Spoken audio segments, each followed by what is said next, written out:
What's up, everybody? Welcome back to another episode of the Nick Williams Show. My name's Nick Williams. I'm an independent filmmaker and producer north of Boston, and joining me today is another filmmaker of a spooky sort, somewhat, Mr. Vinny DiSanti. Thanks for being here.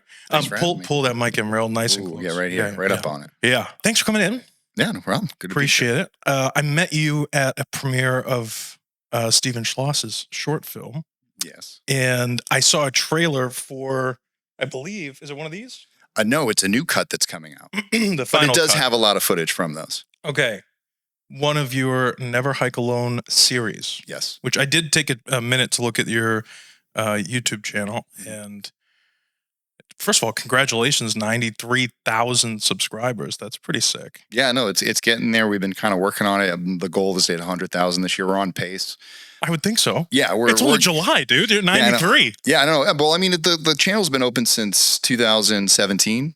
So we've been slowly accumulating people over the years. Like we hit like maybe 10 grand one year, like a 12,000 here, but it's slowly gone up. And I really hadn't paid attention to it. Like I'm friends with a lot of YouTubers who like, oh, that's cool. They do a weekly show or they do reviews and stuff like that. And they're all kind of like climbing up. And so they do like weekly content. And then like I'd have my channel, I would release one film a year and I'd be like jumping up in subscribers, but people are discovering every day. That was like, that's the joke. I was like, oh, I'm the channel that releases one film a year, but still manages to like culminate a fan base. But yeah, it's sort of like hitting that milestone. It's kind of a cool thing because it wasn't, I mean, that wasn't a part of the journey when I first started doing this all. It was just, I just needed to build a YouTube so I could put the first Never Hike up. You know what I mean? Yeah. I wasn't like, which by the way is almost at 6 million views at this point.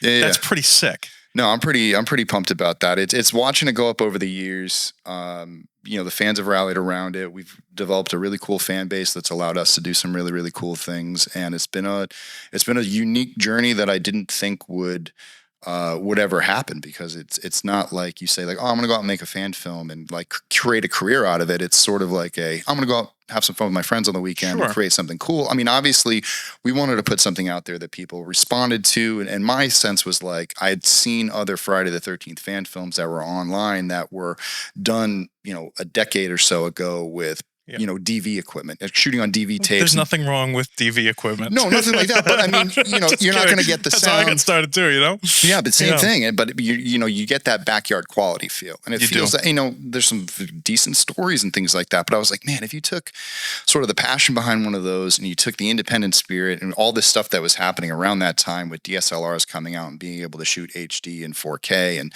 being able to kind of work things together, me and my little team were trying to figure out like, how do we get out of at that time, the independent film look? Like you couldn't get away from that DSLR look. You could tell that there was something just sort of missing with the cinematography, or there was something missing with like the texture or something about it. And so we were trying out a bunch of different cameras, and this project was really like this test to be like, we're going to shoot this because it's, you know, something that's relatable. People will watch it, but we wanted to look cinematic and make it look bigger than what we have.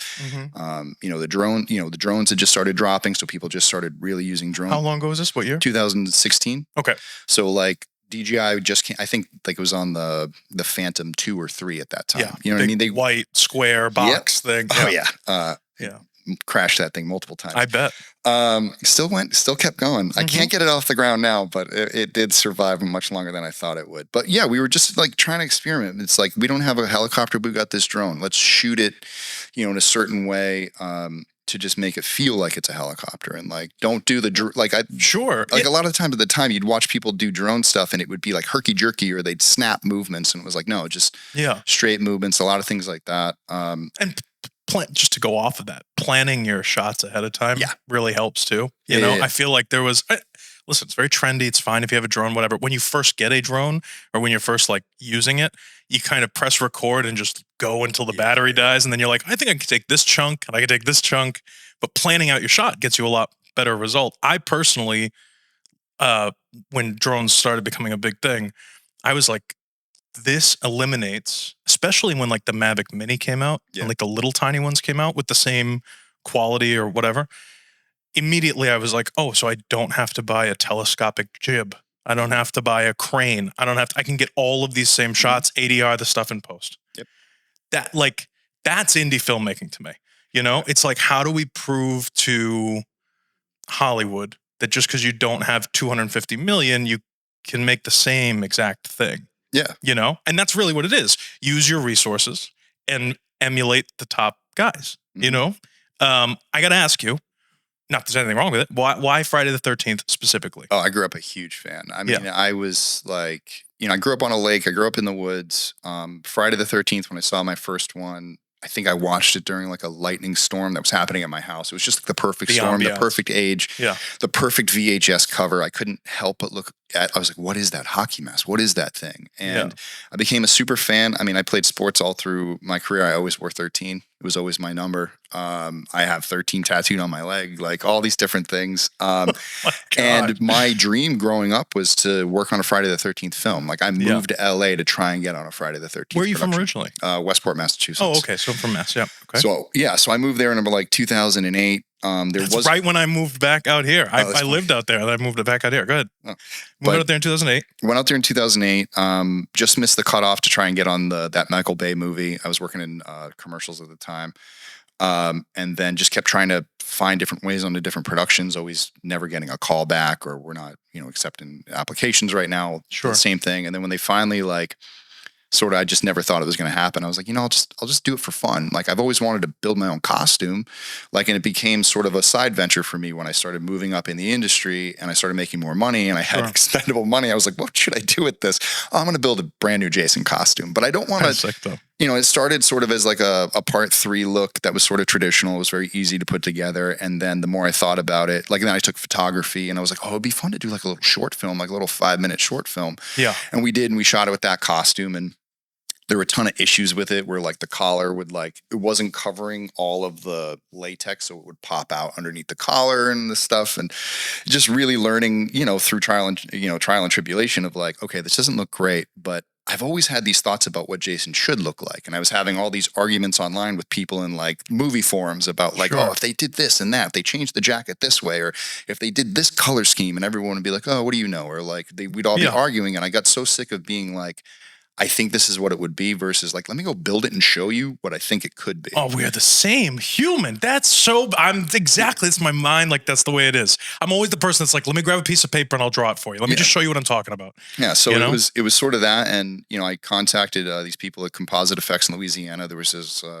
sculptor by the name of Brett Morris who works for them. And him and I worked back and forth on creating like a brand new Jason Voorhees hockey mask. Mm-hmm. They also had the appliances and all that stuff. And once I built the costume and we took photos of it and we started doing camera tests with it, we were like, this is cool. Like, this is new. This is different. People really haven't seen this style of Jason before, but it does feel like the old Jason also mixed with the new modern Jason in a certain way. So it was like a nice classic mishmash between the two things. And once we had that, it was just sort of like, what more can we do with this? How much fun can we have with this? I'd love to do like a kill scene with this. And that's where Never Hike Alone started. It was supposed to be a 5-minute kill scene where it was just a guy wandering through the woods. He finds some cabins. He bumps into Jason. Jason chases him through the woods. You think he's going to get away. Jason pops out and murders him, drags him back into the woods. And then a big title will come up and it would say, Never Hike Alone. It was a lesson. Yeah. And we ended up discovering an abandoned camp in the middle of the forest through the people that we were shooting at this cabin. So we were shooting at one cabin and they were like, why are you here? There's a camp up the street. We're like, we know there's like thousands of camps up here, but they're like, no, this one's abandoned. You can go there and shoot for free. We promise. And so we ended up finding it a few weeks later. And it really was. It was a complete camp. It shut down in 1988. It was once owned by UCLA. It was called Unicamp. It's like perfect time frame too. The set. Oh yeah, it was like you got this like multi-million-dollar set for free. And that's when we understood. We were like, okay, we have a super expensive set here. And like I said, I always wanted to make Friday the 13th. I was like, this is Camp Crystal Lake. We're going to turn this place into Camp Crystal Lake. There's no lake there, but we're going to make this camp. There was a pool. It was empty, but through the magic of filmmaking, we shot near a lake and just made it feel like the two places were connected. You know what I mean? It was like, and that's what it became. It became this sort of, how much could we do this weekend to build just this piece? Yeah. And how does that connect to this piece? And maybe we want to be in this room, but I want to create a hallway. So maybe I shoot the hallway in the other thing to make it feel like you're going into this place type thing. Yeah. And so there was a lot of that type of thinking of like really just puzzle piecing all the rooms together. And that was like kind of part 1. And this 5-minute idea went to like a 20-minute idea. And then as we kept shooting more, it was like, oh wow, this is like 30, 40. And then it got to like 50 minutes. And we tried crowdfunding at first and that failed, but people liked what they saw. So some people came outside of the crowdfund to just give us money. We raised about 20 grand, shot half the movie, went through the winter, and then came back after the winter, ran another Kickstarter, raised another $20,000 and finished the movie, and then released it in 2017. But we were literally, we were all working in feature animation at the time. I was PMing a feature film. I had my coordinate. I hired my coordinator, or my producer as one of my coordinators, and I hired my DP as my PA. And so he worked the front desk as the PA. My coordinator worked on another show, or my producer worked on another show, and we would all get together after work and talk about what we were going to do that weekend, what equipment we needed, what we needed to rent from Burns and Sawyer, where we needed to get a van, or if we were just throwing it in the Jeep. I would rent an Airbnb, and we would stay up there for a couple of days, literally leave work on Friday, come back on Sunday night, drop everybody off. I would drop off the van on the way to work on Monday, and all the equipment on the way to work on Monday, and do the same thing every week. And we'd review the footage. We'd talk about, one week we would shoot with a Sony A7 II. The next week we would shoot with, something else, and kind of or we would try different monitors and different lenses, and just sort of like, the first 6 months was just that. Yeah. And then once we felt like we were like, okay, this is the look. This is the combination of equipment that we need every single weekend to go up and shoot and make it look good. And then we started to do that. And then we were renting lenses from a friend of ours who started also breaking down our footage and sending it back to us. And as he was doing that, he was like, whoa, what are you guys making here? This is pretty rad. I just got this brand new Red. Can I come up and shoot with you guys? So we ditched the Sony, and he came up and he started shooting with his Red. And sort of as we kept going, we built a bigger and bigger crew, because the more people who came on to help, the more people who wanted to stick around, because they saw that there was something going on that was sort of special. You just don't see this. We were bringing stunt coordinators on to do high falls out of second story windows, and special effects people to come on and do head crushes, and all these wounds and all these different things. And it was yeah, it is cool. Don't get me wrong, but at a certain point, does it not become uber expensive? I mean, yeah, obviously, people want to help out, and they're like, oh yeah, dude, this weekend. But if you, as an example, if you're consistently asking these people to give up every single one of their weekends, and you only have 20K or whatever it is, how do you navigate that? And just advice wise. Yeah. So 70% of the film is shot with 5 people who are all working for free. Yeah, it's me. Awesome. I'm playing Jason as well. So I'm directing, playing Jason. And then I have my DP behind camera. I got my producers there who's also running sound. And then I had my secondary camera guy, JD Maritz, who was running stuff like the GoPro or a second camera. And it was just us. And we were 5 friends who liked hanging out. And so for a majority of it, for our character walking through the woods, or our character exploring the camp, or, any of that type of material, or if we're just going out shooting drone shots of him driving up the mountain, it was just the grouping of us and the lead actor, who were all just down to hang out for the weekend. Now, when we wanted to do the stunts and the effects, that was the weekend that we spent 10 grand, because we brought everybody up and we put everybody in Airbnbs, and we did that. But that was specific chunks of the movie that we needed. So if we shot for, let's say, 30 days, 5 of those days were with the full crew, and the rest of it was just all run and gun, putting it together ourselves. Sure. But again, it's how much money does it really cost to set up a frame? You know what I mean? Especially when you're shooting in the woods and you got $1 million set that you don't need a set dress because it already looks like it's old and decrepit. And, we paid a team to go up and build tables and paint signs and do that. So that was and a lot of those people were volunteers. So they went up for just one weekend and did it, and worked for, a college credit, because their production designer worked that out in some type of way. So it was a lot of type of just some people donating their time, a lot of people taking lower rates to work. But also because they want to be part of something cool. Exactly. And that's what mostly drew the people to the project. There was one set of people who worked on the first film who were sort of complaining about the conditions, and one of the most seasoned people who had the most experience turned around to them. It was listen, you knew what you signed up for when you signed up for this. This isn't a Warner Brothers feature. We're staying in Airbnbs. Oh, you guys get to share a bed. Oh, I'm sorry. Yeah.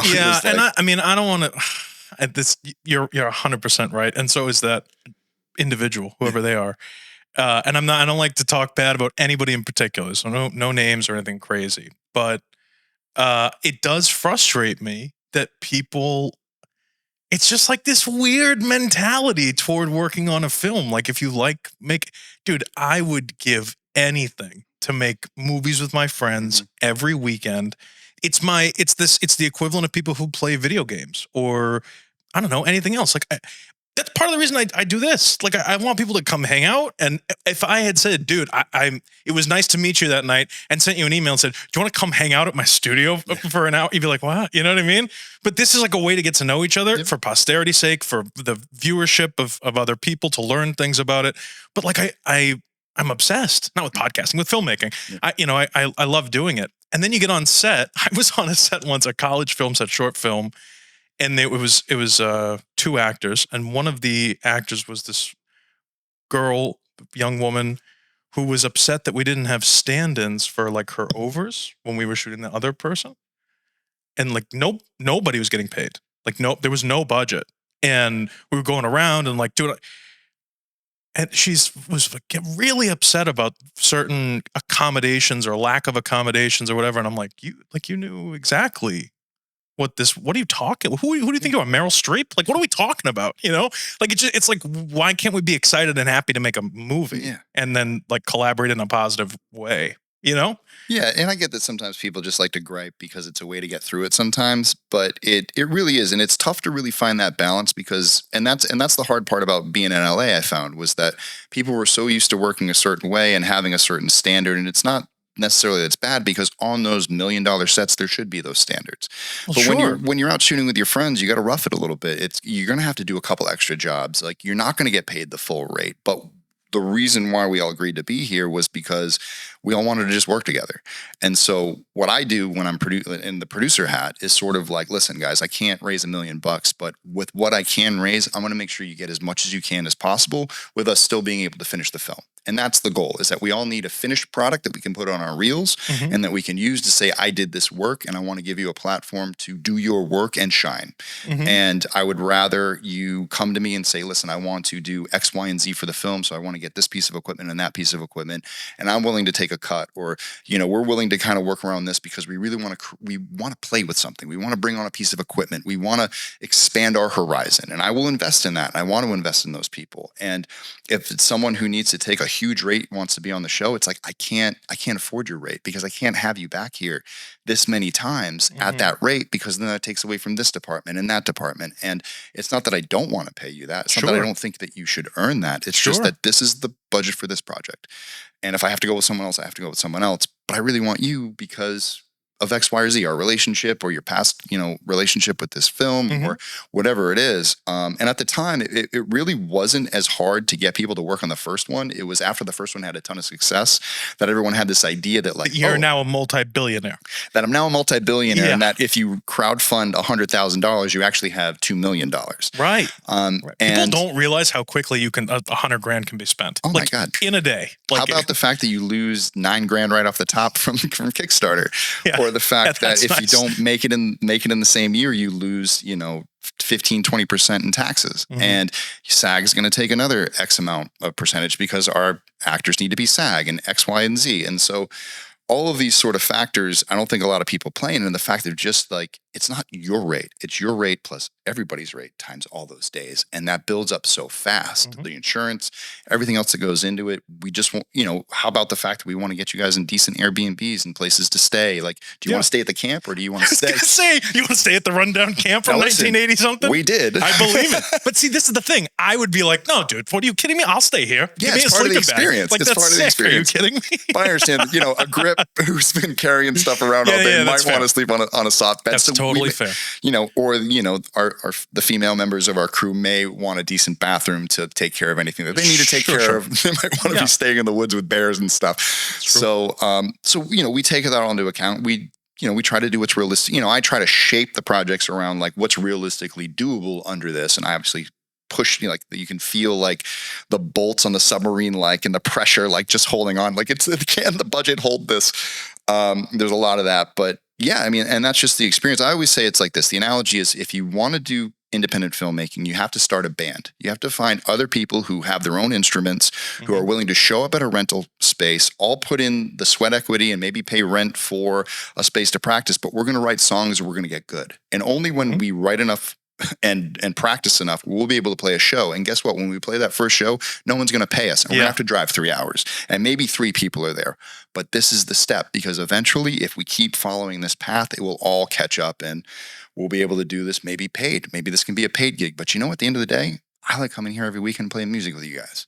And that's what the first Never Hike Alone was about. It was really like, I like making art with you guys. Yeah. I like shooting with you guys. And even though we got into fights on set and we got into arguments. And, you mean you're human? Oh, yeah. Sorry about that. There was still all that, but that's that's the ebb and flow of creativity. And we were always able to come out the other side and be adults about it. And and I think the more the little series built, it sort of became like, it just became more and more serious. And we got away from that. Like, man, I miss when it was just like, I wish we could just do this with the 5 of us. But the films expanded out beyond just one guy in the woods against Jason. It was like, the second one involved police investigations and multiple locations. And then by the time I got to Never Hike Alone 2, it was a whole hospital. It was a police station. It was, running all over town and shooting in all these different places. We traveled up to Carson, Washington, where, we shot this whole lake opening scene that was like a specific lake that was owned by a family that we could like run and control. And that allowed us to not have to deal with a lot of the extra things we would have had to add if we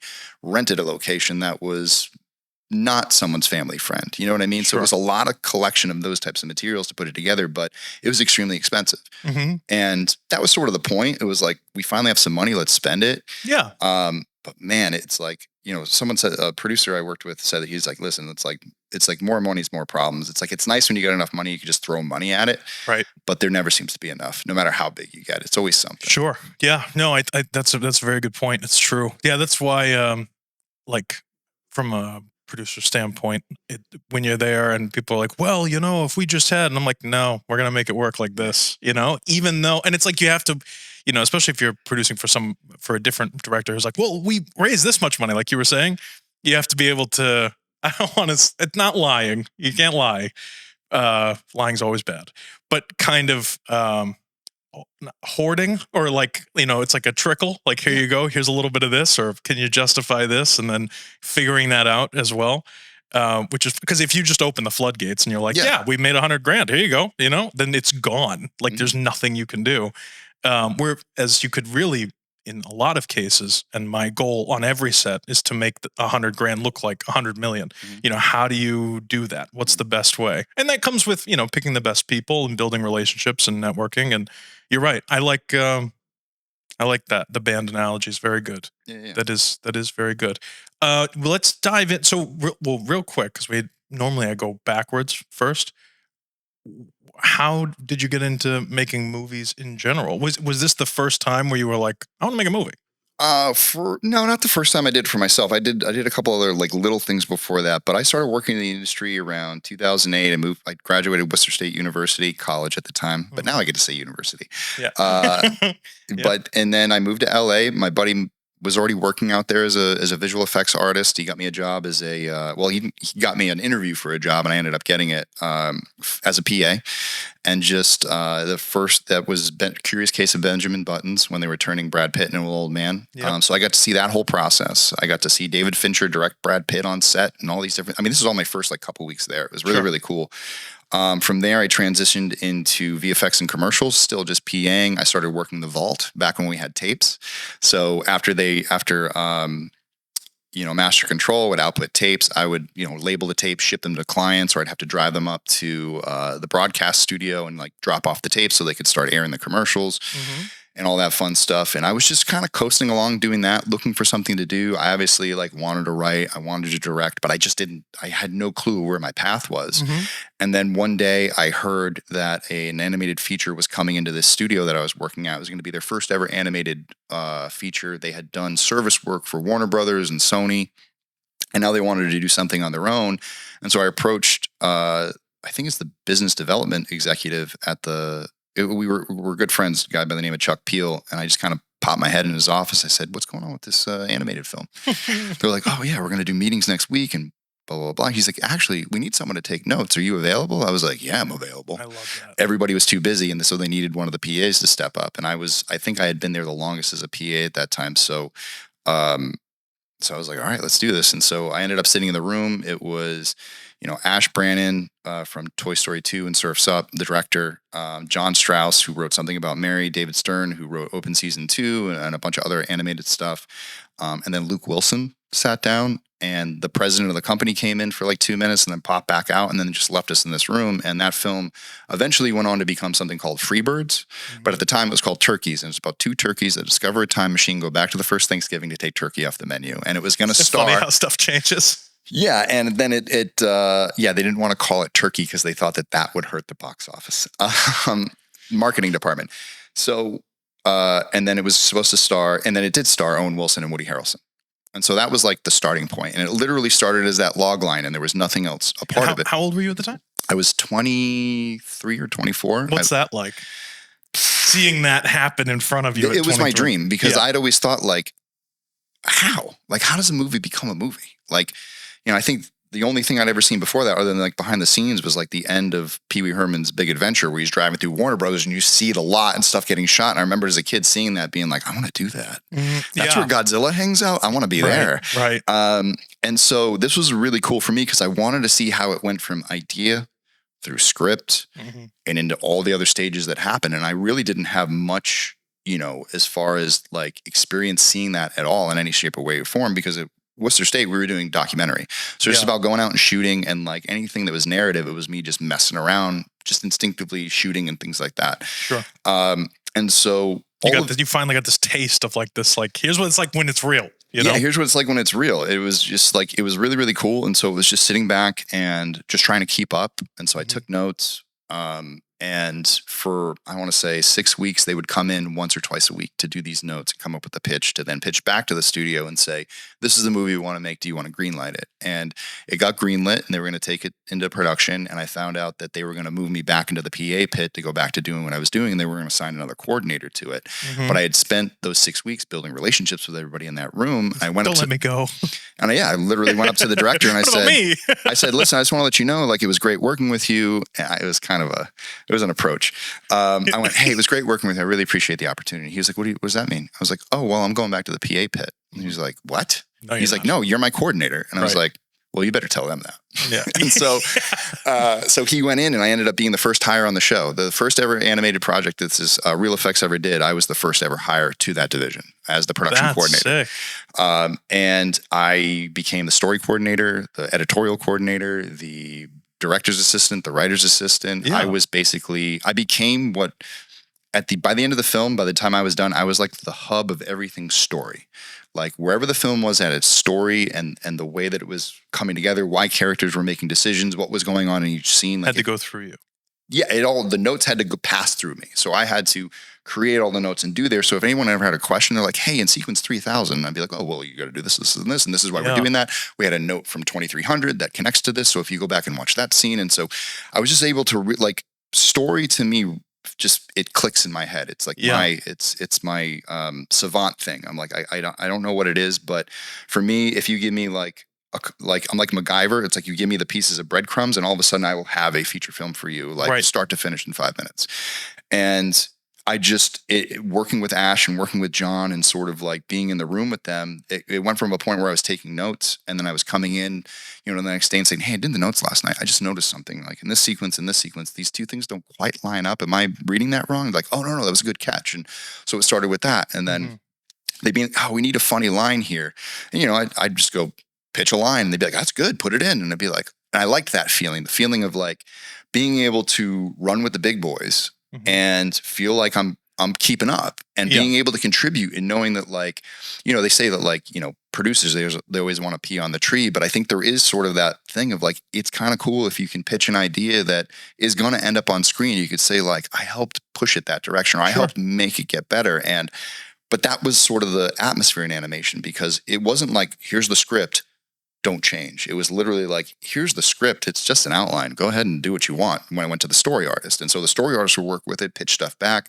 There would be a whole story pit of like 7 or 8 artists where we'd all be pitching back and forth about like, oh, maybe this isn't working. Maybe this is a better joke. Maybe this is a better gag. And then it would go into editorial. Same thing. It would change again. And then it would come back to story with new ideas. Yeah, it sounds like with regard to animation or an animated film, like that would be, I mean, when does it get done? Like when is like the, okay, never done. This is it, Yeah, so that's the thing. So when it goes through animation, you do a first storyboard animatic pass of the full movie. It's all storyboards, an hour and a half of just like chicken scratch sometimes in certain sequences, and others like really well drawn, but it's not animated. Right. And there are scratch voices. I did the voice for Woody Harrelson's character. The director did the voice for Owen Wilson's character for like a year and a half before we ever got them on a mic. Yeah. And so a lot of it is just feeling it out and looking at it. And that's what I loved about animation was that like you literally make the film like 12 times because, and then you get to watch it and say, oh, we can make that better, or that can be better, or that can be better. And then you go right back to the start and you start right over again. You start boarding, you start editorial. You can kind of,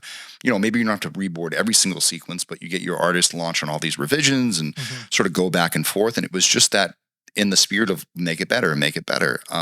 Unfortunately, for this production, a lot of those people who started did not finish. Ash was replaced about halfway through. John and David stepped off about halfway through. We won't get into the politics of it, but it's just, you know, the studio wants one thing, you know, the distributor who's looking at us wants another thing.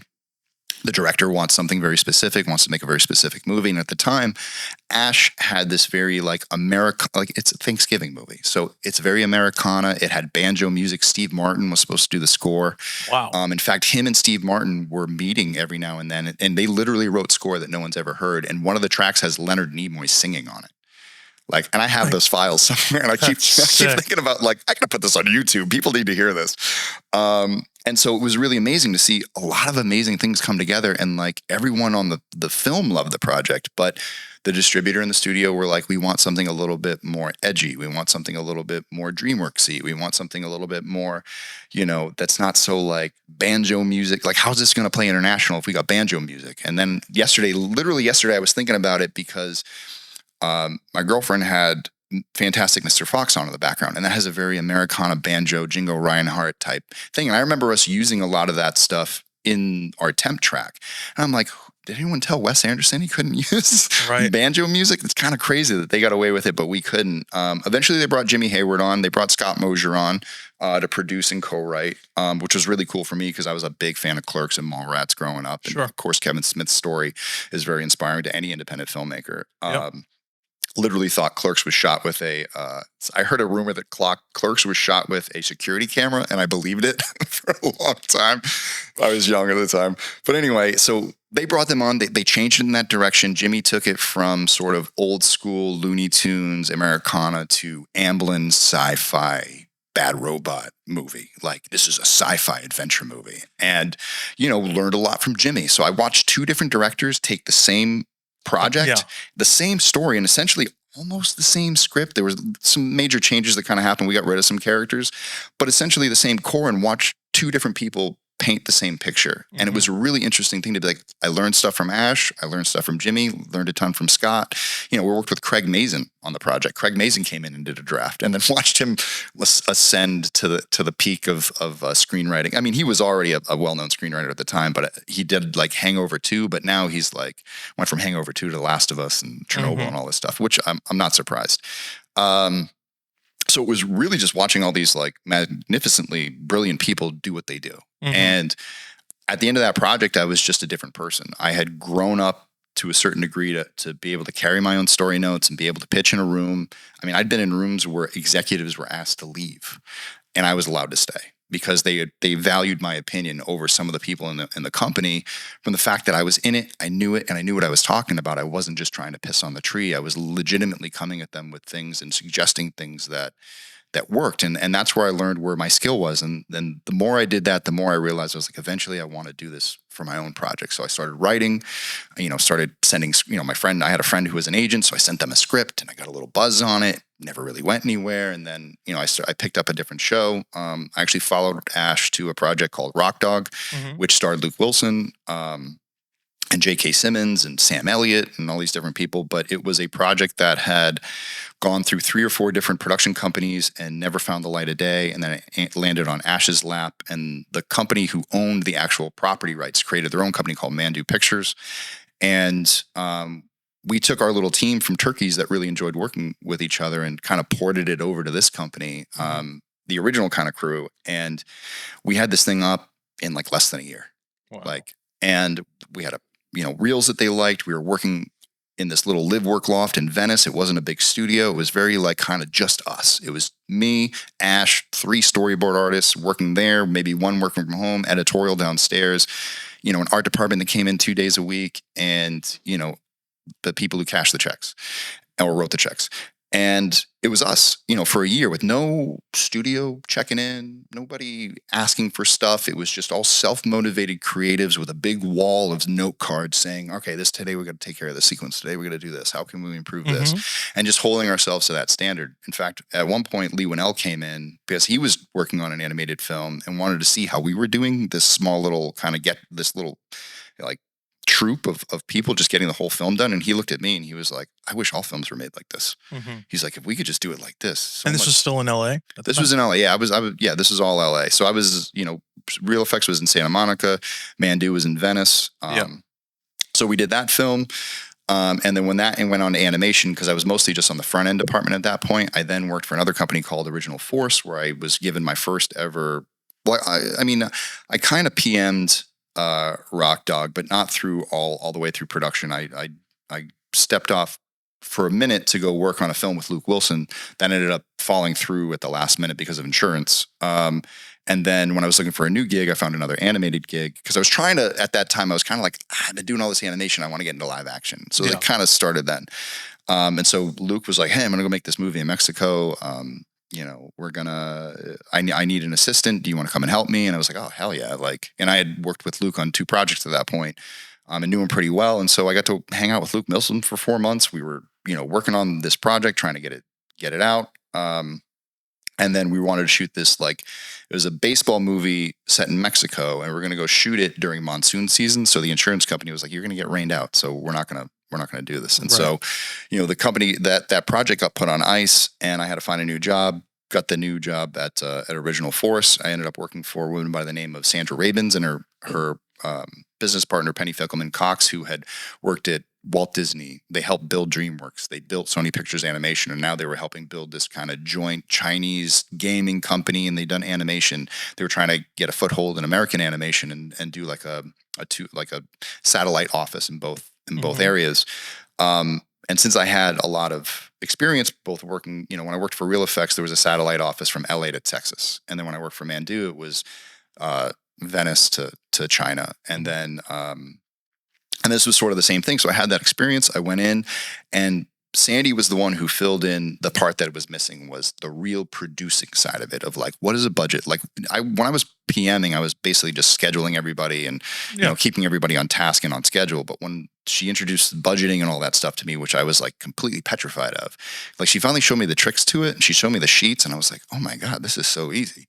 And before I knew it, I was doing not just my film's budget, but I was doing the studio's budget, and I was doing the studio schedule. And she was sort of growing me into this, she was growing me into a line producer. And what I didn't realize at the time was if I had taken a line producer gig full on, I found this out later when I met with somebody, they were like, if you take a line producer credit, kiss your creative career goodbye.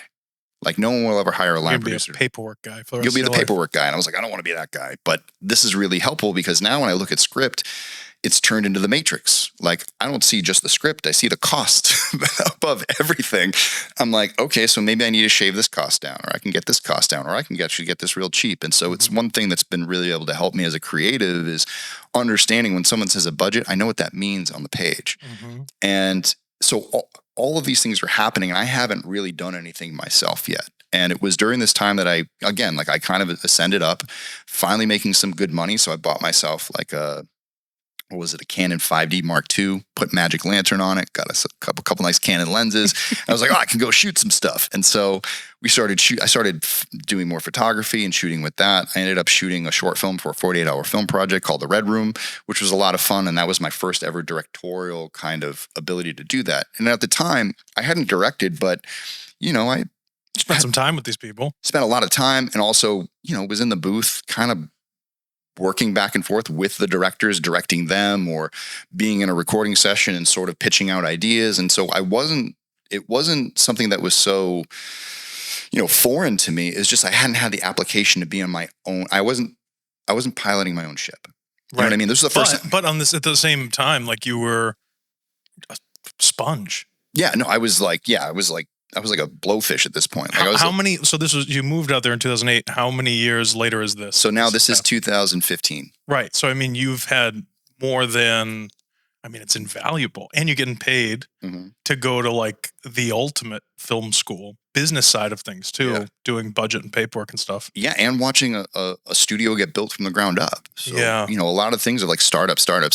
It was, what are all the things that get into place to do this? And so, once I got through that sort of experience, I was just like, all I wanted to do was make something. And I felt that the more I worked in the industry, the more the industry wanted to keep putting me into these positions where I could serve the industry, but the industry wouldn't serve me, and it wouldn't serve what I want. You know what I mean? Yeah, no, it's very selfish endeavor out there. And that's not that's not the filmmaking, it's not strictly filmmaking, that's any industry. Yeah. And especially once it goes corporate, that you're like, we're here to make money for the company so we can continue paying you. That's their justification for everything. If you serve this role, you're holding down this position for us so we can focus on other thing, and you're reliable. So we don't want to get rid of reliability. And I get that, because there's people who I've hired who want to do other different things. And I'm like, man, if I could just keep you for the reliability. Yeah. But I also understand. And I always, my thing is like, if you can't do this, or if you've extended beyond this, just recommend the next person who you think is the next who's looking for this opportunity, who would kill to be on this set right now. Sure. Like, tell me who that person is, or if you know anybody, or give me somebody to talk to and I'll find that person. Getting there. But, so when did you move back out east? After the strikes. Well, during the strikes. It was actually a very good time to get out. Very recently. Yeah, very recently. Okay. And what was because of the strikes? That's why basically, I mean, I always wanted to come back home. My original plan was to move out to LA for 5 years and come back with some experience and get a job out here, because I love New England. I love Massachusetts. I love where I'm from.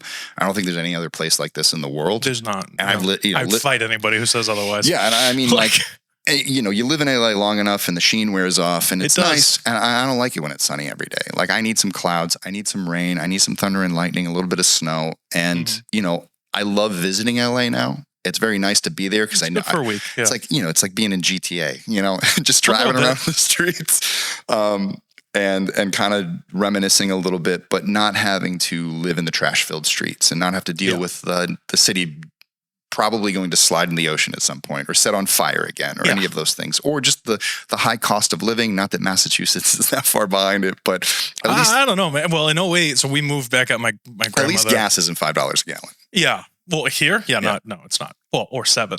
I was just out there. I moved out there like last May. It was like $7.50 again. Oh, yeah. Oh, my God. Yeah, it's just, especially with the industry and the state that it's in right now, it's just not as reliable as it was before. They left us hanging out to dry for an entire year. They left us hanging out to dry during COVID. And I was after two of those back to back, I was sort of like, you know what? My savings can no longer take this hit to just coast me along while you figure out what you want to pay the actors. It's like, the rest of us have to eat, man. And what are we doing? And I know a lot of friends who have lost their homes, who have lost their way of life, who have gotten out of the industry completely. And people who are struggling really, really bad. It's really tough. And I recognize that was sort of happening at the time. I'd always sort of planned to move home, but it just sort of became a necessity. It became a necessity. And I did really want to, and I had come home for like a summer to work on Never Hike Alone 2 pre-pro. And I ended up getting a few days working as one of the set PAs on Finest Kind that was shooting literally felt like it was in my backyard. Sure. And I had never had the experience of like waking up in my childhood home, driving to a film set in places where I had hung out my entire life. Yeah. Like literally pulled up to a VFW where we threw down the coolest hardcore shows all the time. And like, we're shooting the thing right across the street. I'm like, man, I've been here before, but this is so cool that this is happening where I live. Mm-hmm. And I want more of this. I want to be able to see my family at the end of the day after doing the thing that I really, really love. Yeah. This is like the best of both worlds. So I'm going to make it work when I come home. I'll figure it out. And went off and shot Never Hike 2, and the strikes happened and came home, and everything was still kind of like, I was hitting up all the contacts I made here, but I mean, even some of the people I met here were already out of the business because of everything that was going on. And then I remembered a piece of advice that I got while I was working on live action. So after I made Never Hike Alone and all that stuff, I ended up transitioning into live action full time. Finally my first gig was actually as a second AD on a Lifetime movie. Now, I'd done enough work where they felt comfortable having me do the call sheet and call actors and stuff like that. So that wasn't a big deal. But then through that, I got a job working on the first season of The Rookie as a PA, finally doing my first DGA days as an on set. And I was on that show for 4 episodes, and the first team PA left, and they needed somebody, and so I stepped in and became first team PA with Nathan Fillion, Alyssa Lopez, and Richard, and everybody else who was on that show. And it was like, again, a trial by fire. I had never been an on-set union PA before, and the demands, the hours, just what it was like out there. And it was chaos because the first season, they didn't have anything set up yet as far as like what their, daily work schedule was, with the departments where people getting fired left and right. ADs were getting fired left and right.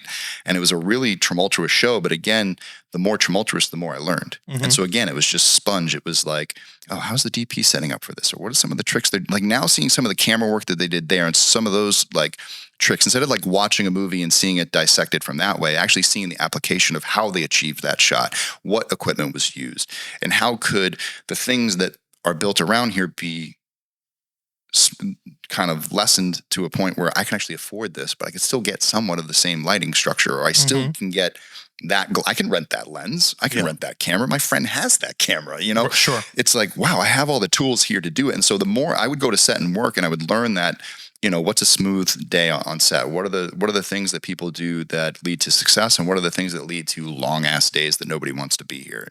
And trying to learn from that the best I can. And then I had built my company, Womp Stomp Films, to do the Never Hike Alone brand. And it became this balance of, I would go and I would work on a show for a season, and I would be working on one of my projects. I'd throw something up on crowdfunding. I'd get something crowdfunded. And then once the show ended, I'd take all that crowdfunding money, go off with my friends, go shoot that project, finish that up. And once that went into post, it was on to the next show. And so it was a nice back and forth where I was working for somebody, being a part of the crew, being a part of everything that was, it took to get a show done, and then going off and being the showrunner, and then leading people through the forest, or leading people through these projects, and sort of doing that. Through the forest, no pun intended. No, literally. Yeah. And so it was a lot of back and forth, and I was meeting a lot of filmmakers from around the country who had heard about our projects. And so I was traveling out to Arizona to work with people. I was traveling up to Portland to work with people. I was traveling out to Michigan to work with people. And it was this really cool experience of like, film is everywhere. And the more I went to different film festivals, I was meeting people from the middle of the country who didn't really have,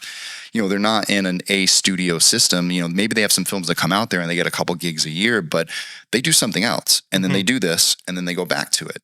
And then what I was getting to before was I worked on the second season of Chad with Nasim Pedroff. She plays like a 15-year-old kid who goes to high school. It's pretty funny. But they brought down the camera team from Portland, and I talked to one of the camera operators. And I said, hey, how much do you shoot up in Portland? He goes, not much. I'm like, well, what do you do? He's like, oh, I weld brewery tanks. And then my DP calls me. I shoot a show for 3-4 months, make enough money for the year, and I go back to welding brewery tanks. I was like, oh, that's a cool gig. He's like, yeah, it's great because I don't have to do this all the time. And that's where I started to get into a career. Once I got into like double digits, I was like 15, 16 years into the cause. I was sort of like, these 80-hour weeks are fun, but it's really it's cutting into my Womp Stomp time, and it's cutting into like some of these these things that I could do. And it's not like anyone's throwing me, a bone out here to do anything what I'm doing. And do I really want to be an AD, a second area AD for X amount of time, driving out to Riverside every day? Like, yeah, it's like, it's a young kid's thing. Yeah. I'm like, this is a young kid's game, and I'm already getting old, and I was in my late 30s at the time. And I was sort of like, I never really wanted to be a DGA AD. I never want to end up, because I didn't think that the deal was very fair. I thought it was like, it seems like a lot of work for me. And yeah, there might be some money into it, but I see a lot of ADs drop in early, and I'm not. It's a stressful job. It's a stressful job, and I totally respect it. But so is editing. But I wasn't out there to. I don't want to be the logistics guy. Like, I'm happy knowing logistics, but I want to be the creative person. That's my savantness. Yeah. Like, I've always wanted to be the creative Spielberg-y kind of guy, and I can do it, but for me, logistics clicks. Like, I'm like you say, MacGyver. I'm MacGyver with how to execute something crazy. I'm like, okay, we just got to start here. let's go. And I'm big on making decisions. Yeah. Whereas a lot of people are like, we don't know, like, if we should. And I'm like, no. This is it's black and white. This is what we're doing. Yeah. And we're going to make the movie. Let's do that. Go be creative. Let's go. So it was that. And that's what's going on. I'm not a fan of it. I'm not a fan of the logistics. It's just what I'm good at.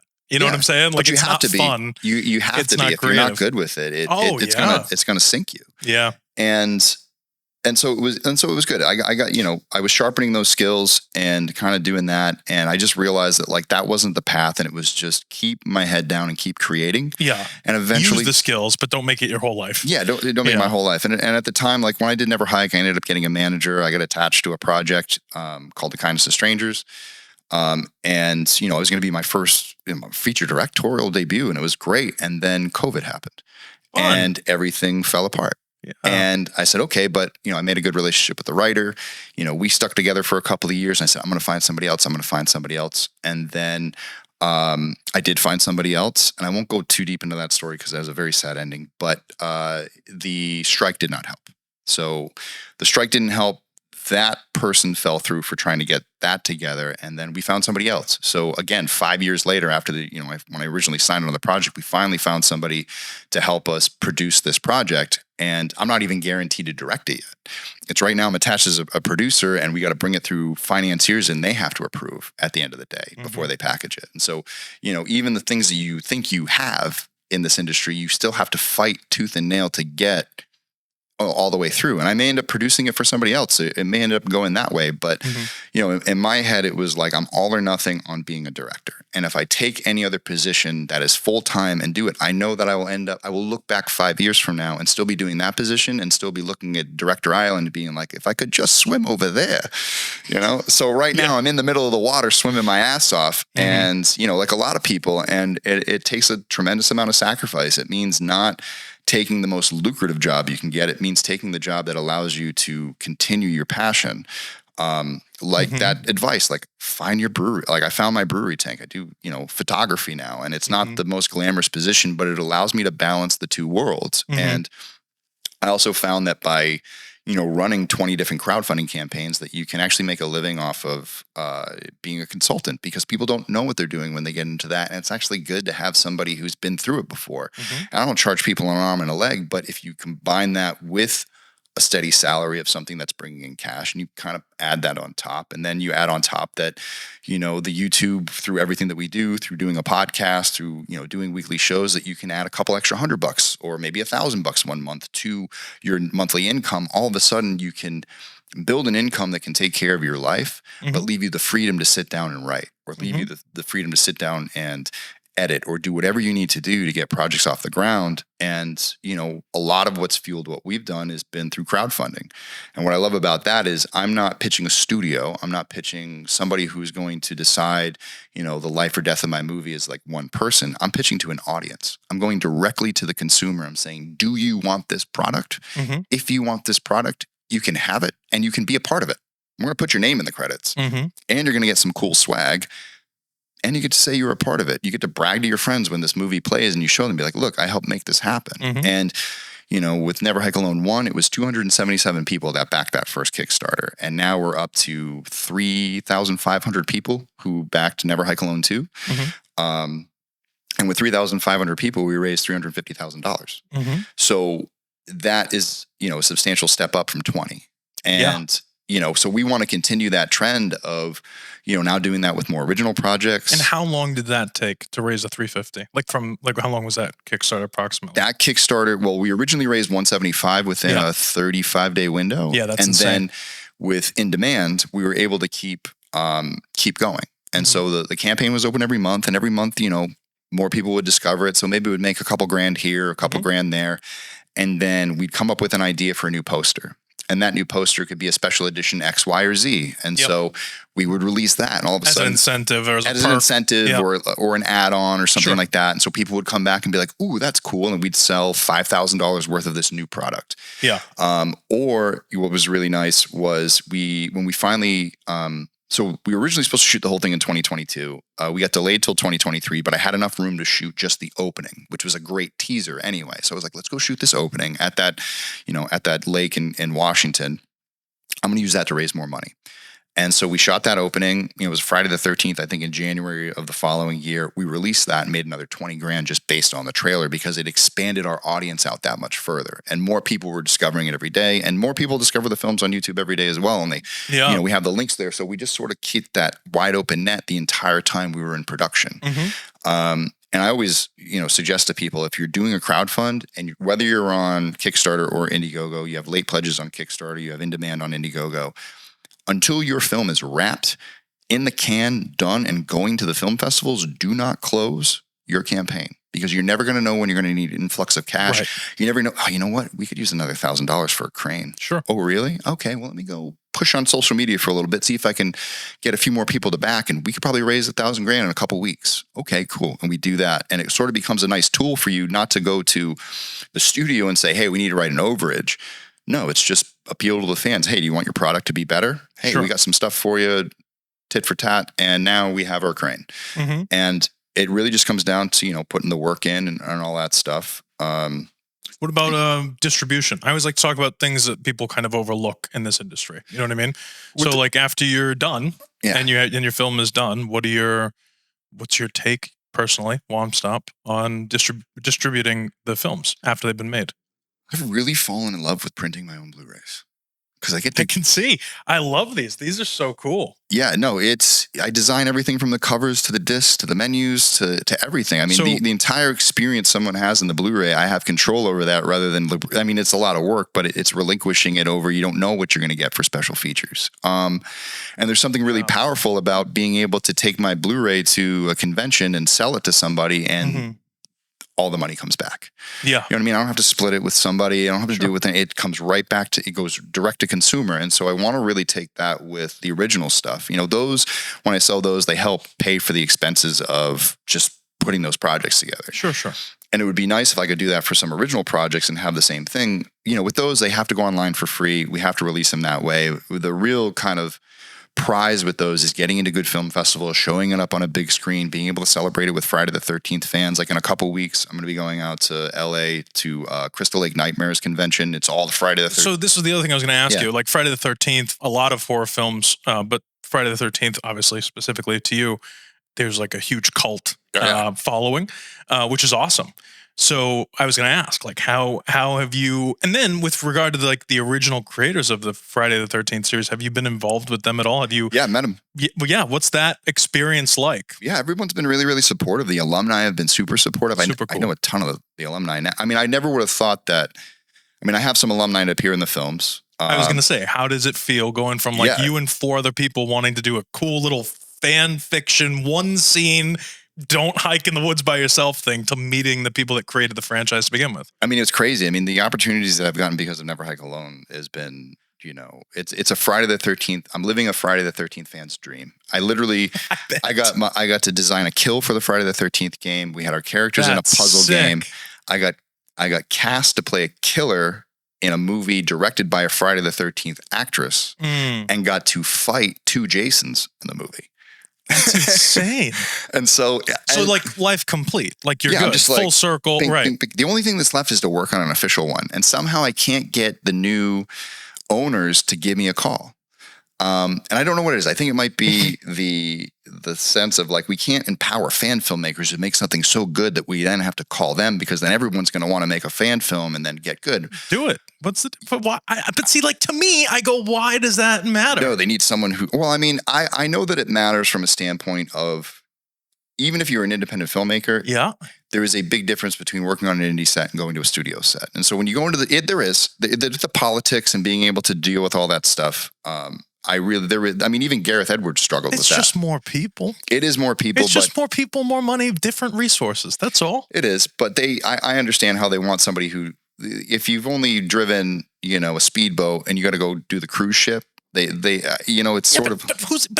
But for you to work on an official Friday the 13th film, they're not going to say, take over, we're going home. They're going to feel here's, you know what I'm saying? You don't have to be the head honcho of everything. No, it's hire him. Damn it. Come on, go ahead. Please. But seriously, like, no, so in the meantime, it's just sort of like I just try to be a cheerleader for the franchise, whatever they're doing. I almost worked on the TV show. I got to interview with Brad Fuller. I got to interview with Kevin, the line producer, and then they vacated the show, and then they didn't get the budget they wanted, so they rehired the crew. I couldn't get through to them, and so they're shooting right now in New Jersey without me. But no, so it's one of those things where that's just how it is. And so I look at it from the standpoint of like, okay, let me keep creating. If they want to, and again, it's like a lot of what my manager says, like, well, people really want to see like an original feature from you. I was like, yeah, that's fine. That was going to be my next question. So where do you go from here? Well, I mean, I would have made that original feature in 2019 and 2020 if it wasn't for different things and, attached to other things along the way. There's so many other things that get in the way of those features of going through that system. It takes so long to get all that done.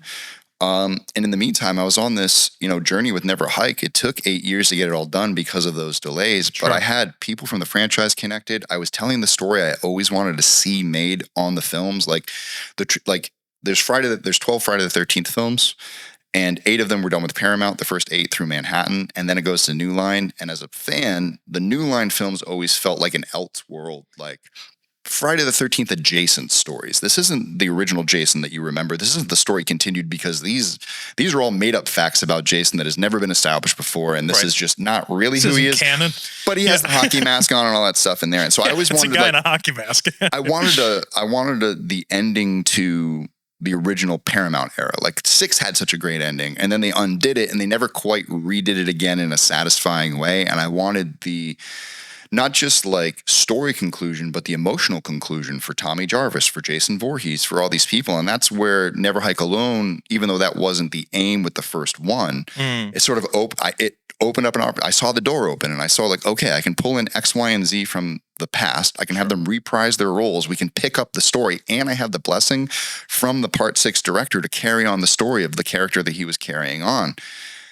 I got to do this. And so it took a lot of time and energy. So a lot of time and energy that probably would have went into writing an original script or doing X, Y, or Z went into this. Mm-hmm. And it wasn't that I didn't write original scripts along the way. It was this demanded my attention. This demanded the focus. Mm-hmm. And things got written and sent off. It just, that following up. And really, like, because how it is. You can't just send somebody something. You got to push it through the system. And I had you have to be all annoying. Body into that, and I was like, kind of like, oh yeah, my original stuff. Let me kind of get some of that stuff done too. And now with this finishing up, us finishing out the crowd funds and sort of on the back end of this, and now kind of better rested. Now it is the original stuff. Now it is the focus on original things, and I've been working with a lot of people around here, like Steven, like Night Sellers. And we've been sort of putting our heads together on different projects. And one of the things I like to do is work for other people, like going out. I help, Steven with Gimme a little bit. I helped Nate on his latest project, How the Lonely Keep, and just being on sets with people, watching other people work, being of service, whether it's working camera utility or grip utility or set deck, any department, I love to just be a part of it. In fact, it's like I have this like anti-AD department now where it's like if I'm on set, I want to be in a department that does something.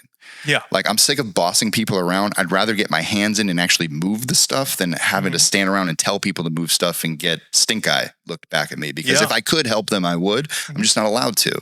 I just have to sit here and guard this door. Yeah.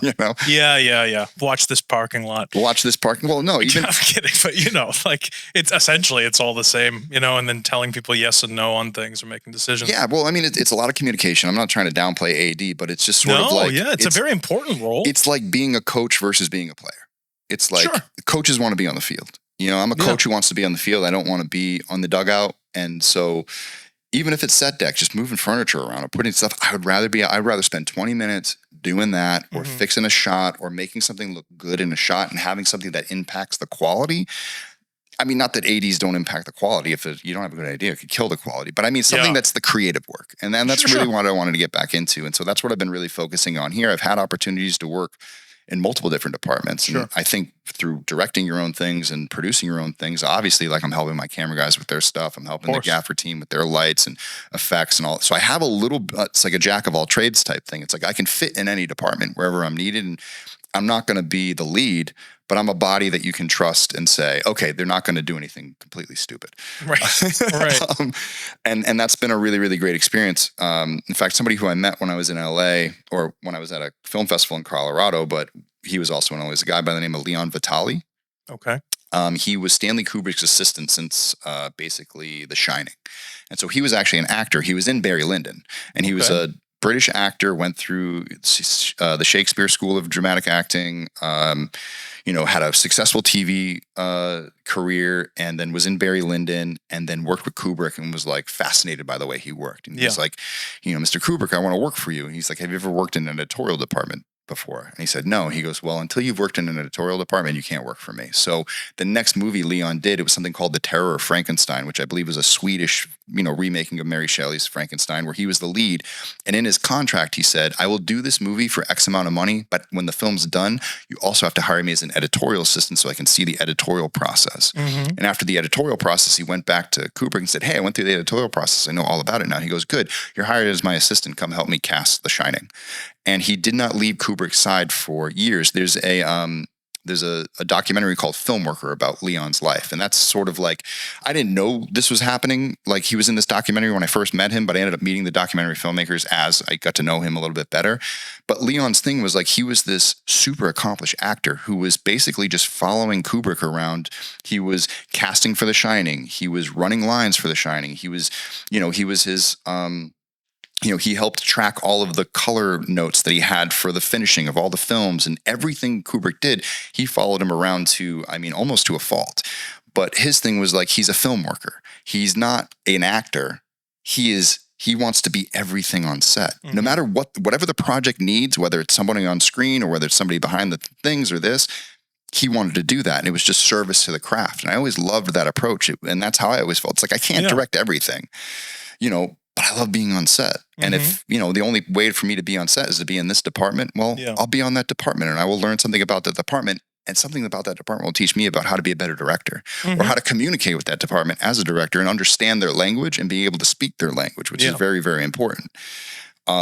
And so, I watched Leon do this for years. I think the last film he acted in was Eyes Wide Shut. He was the guy under the red mask. So that was the last time he actually acted. And he might have been in a couple other things here and there. Leon passed away a few years ago. But, my time with him and getting to know him and hear the stories was always like the more I thought about my career and about like people who were very position oriented or like title oriented, kind of just took a little page out of his book, and I was like, I'm not going to worry about that. I'm going to worry about just the fact that as long as I have the opportunity to work on films, I'm just going to take that as kind of a blessing. And and then when, like, I say this all the time, like, there are just a lot of people in the industry, whether it's LA industry standard stuff, or even on the indie side out here, that are like very like we make film. And I'm like, dude, do you realize like we play pretend with a camera all day? Like, and how much of a blessing and how cool that is to be like doing that for a living? Like, people give us money to play pretend with a camera all day. Come on. And it is cool. And I get it. I mean, like there's definitely it is, but we're not saving lives. Yeah, we're not saving lives. I mean, like, I don't know. What I mean is we're not brain surgeons. Yeah, we're not. There's no lives on the line at the moment, unless Stunts has something going on. I definitely know of films that have both changed my life and changed the lives of other people. That's a huge impact. Don't get me wrong. And I think that it's extremely valuable. And I believe that this industry is extremely important now that it's been like invented 100 years ago. It can never go away. And it never will, because it's storytelling, and we're humans, and that's how we connect, is by telling stories about each other and our lives. And that's what I love about it, is the storytelling aspect, like going back in time and thinking about, the oral storytelling. And I think that that's really where it comes from. If I was born in, 2000 BC, I would have been the guy telling the story of the great, dancing in front of the whole, tribe, telling them what was going on, and or the story of this or that. Dressing up and then doing voices and all that stuff. Like the pitch, like pitching is one of my favorite things. It's like anytime I pitch anything, like I can't pitch sitting down. I have to stand up. I have to act it out. I got to run around and just show people what it's about, because it's not just about the story. It's about what's happening and everything that's there. And And so that's really, you know, what I love about it, and sort of the way that that's gone over time. And now we have, you know, filmmaking and how that's going to evolve with just, you know, the technology that's coming in, and how is, you know, that going to enhance, and what is going to happen to the theatrical experience? How is that going to transition? Is it going to remain? Are we going to be able to hang on to that, or is that going to transition to something else? And, you know, you see things even now like vertical video content and, you know, virtual content and things like that. And so there's different arenas to play in. And what happens a lot is when something sort of comes to change the narrative, the first people to kind of jump and be like, oh, we'll change it and do whatever it is, it's people who really don't know what they're doing and make very bad content. And no one has really stood back and said, like, how do we actually shoot this format in a way that it makes sense? Like, how would this actually serve the story versus it's just a thing because this is what kids do and we got to give the kids what they want. We got to make money. You know, it's like, well, that's fair. I also don't think that that it's all necessarily true. Yeah. Like, I don't know. There is something really special about going to a movie theater and sitting down and watching a film. It's not necessary. And there are plenty of films that people are like, you got to go to the theater. And then I watch it at home on streaming and I'm like, thank God I didn't go spend $25. This was good, but not that good, you know, whatever it was. And I'm talking about big, major, you know, in theater Hollywood films. And I've seen other indie films where I'm like, oh, I should have watched this in a theater. That would have been so cool. But the nice thing about those indie theaters or those indie films is that usually eventually is they do a little road show. You know, they do bring it to the theater eventually. Sometimes, yeah. You know, and you get to do a special event, which almost makes it even more special because you're not just showing up with a bunch of people who are wondering whether the film's going to be good or not that day. You're showing up with people who pre-love the movie. And so you're getting in a room with people like that. So to go off of that, what you're saying, that's why I feel like it's not necessarily like for the people out there that are like concerned that the industry is dying or that there's like not going to be theaters anymore. I don't believe that first. There's still drive-in theaters. There's not as many as there were in 1955, but there are still drive-in theaters. And you can't do a road show with theaters if there are no theaters. Yeah. The funny thing is the road show is not a film thing. It's an entertainment thing. Yeah. So from circuses to vaudeville to all these different types of entertainment, as an example, the road show distribution route, if you want to call it that, is like it's like a thing from hundreds of years ago. People would travel around and do a show. If you've ever watched a great film, Ballad of Buster Scruggs, great Western film, the kid with no arms and no legs. But that's a traveling show. They would travel around and get paid to have this show performed. This is traveling around with a film. So I think that inherently, as humans, like we're all just a bunch of evolved monkeys, right? But I think that inherently, like we have certain ways that we communicate and that we do things, and the things that work, we will always go back to, and going back to the basics and just telling stories the way that we know how to, which I think is really cool. But it also gives me a little semblance of like hope and stuff for the future. I am a huge proponent of do not leave Boston. Don't leave the East Coast. Stay here and make movies. We have all 4 seasons. You don't have to fake it. Just wait a couple months. You'll be able to get that shot in the snow, which is nice. And there's great tax incentives out here, et cetera, et cetera, et cetera. But like, there is a culture that is shifting away from Hollywood in a sense for the normies, the people that don't make movies, right? They're like, I don't really want to see Avengers 53. Like, I've seen the 52 other ones. You know? And there are a lot more indie filmmakers out there because of the prevalence of technology. So for me, and quite frankly, obviously to be like a world-renowned producer or director or whatever, to grow my company to be the next Warner Brothers or whatever, that would be great. Also, if my films only got shown from Maine to Rhode Island, that's millions of people. I'm cool with that. I'm good. And I think that there is that that's coming out. Now, obviously, you're going to have standouts that just like take off, like an Oppenheimer, you know, grassroots type movement. But I don't think there's anything wrong with making New England films for New England people. You know what I mean? Not at all. I mean, and that's what I'm saying. Like, Never Hike Alone was built off of 3,500 people. Right, that's a very niche audience. Yeah. But you've had 6 million people watch it since then. Yeah. Well, or maybe they just watch it over and over and over again. Maybe. That's a fair point. Listen, I've shipped Blu-rays to Kuwait. It's reached the world. I mean, it's gone out. 52 different countries have supported the films. It's been a very, it's cool. I mean, but what I'm saying is, and I'm not knocking that. I think that's amazing. I'm saying that in order to, to very young people who are like, I'll either be Spielberg or I'm going to quit the industry. Oh, yeah, no, there's no reason to be that way. That's ridiculous. There are people that will watch your films. You can sustain yourself. It is a job. It's a career. You can absolutely make, enough money to live and make movies as an independent filmmaker. I can't remember the filmmaker's name off the top of my head, but I remember there was something I learned when I was doing the film festival circuit kind of early on in the process. Was I went to one film festival where there was some filmmaker I had never heard of before, but in that area, he was God. Yeah, people were like, he's doing a new movie. We got to see it. It's going to be totally messed up and blah, blah, blah. And he had a reputation. He had fans and all that stuff. And it was in that demographic, in that part of the country, huge, able to get funding for his projects, able to get everything that he needs.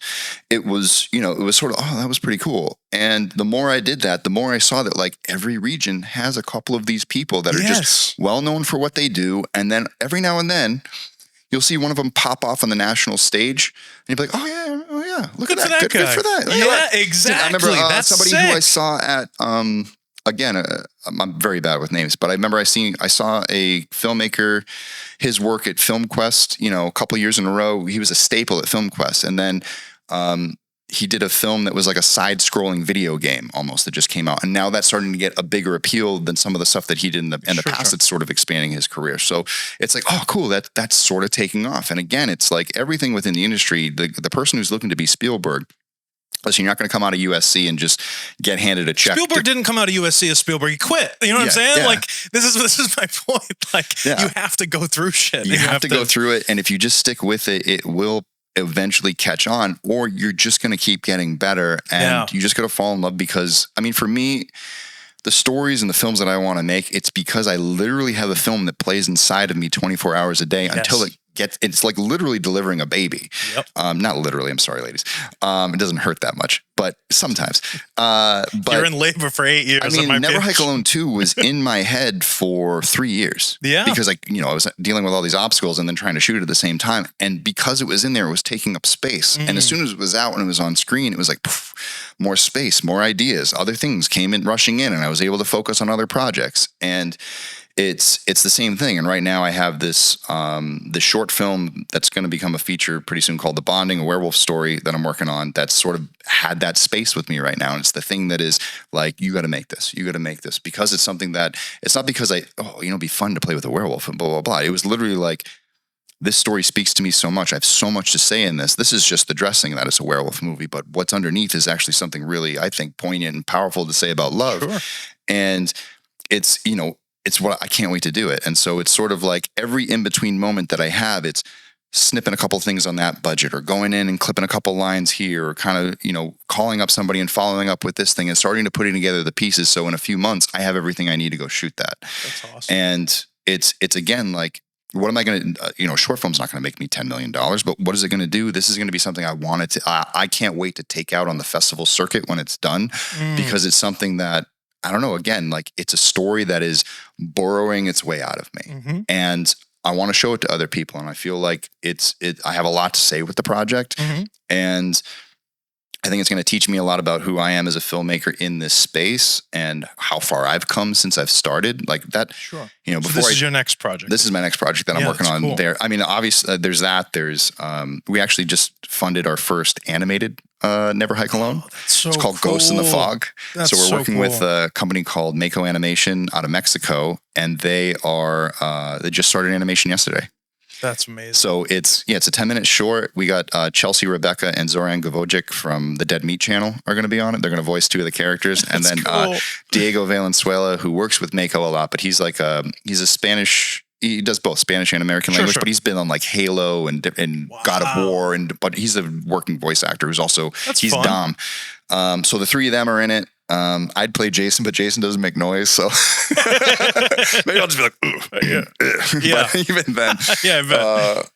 So that's cool. Kind of happening in the background, and it's nice because the thing I love about that is the animation background stuck with me. I never knew anything about animation before I got into it, but I learned how to put together an entire animated project. And so I've always wanted to do my own animated shorts. I have a couple animated scripts that I've written that I'd love to get produced, but they're millions and millions of dollars. But again, through crowdfunding, it's all right. So that's the Hollywood way of doing it. How can I independently break this down and get this into something that I can make on crowdfunding? There was another animated project that I had called Ghost Chicken. That was an award-winning script that I had in the circuit for years, and I wanted to get it animated. And that one's going to be a little bit more expensive. And so before I do that, I met a graphic novel creator who did an amazing job on this recent Kickstarter. It was called Ripped to Shreds. It was this old 80s slasher film that was never made. It was a complete script. It got bought by MGM. And it was going to go into production and it never did. And the writer hung on to it. And so this guy ended up meeting that writer, found out about the script, turned it into a graphic novel.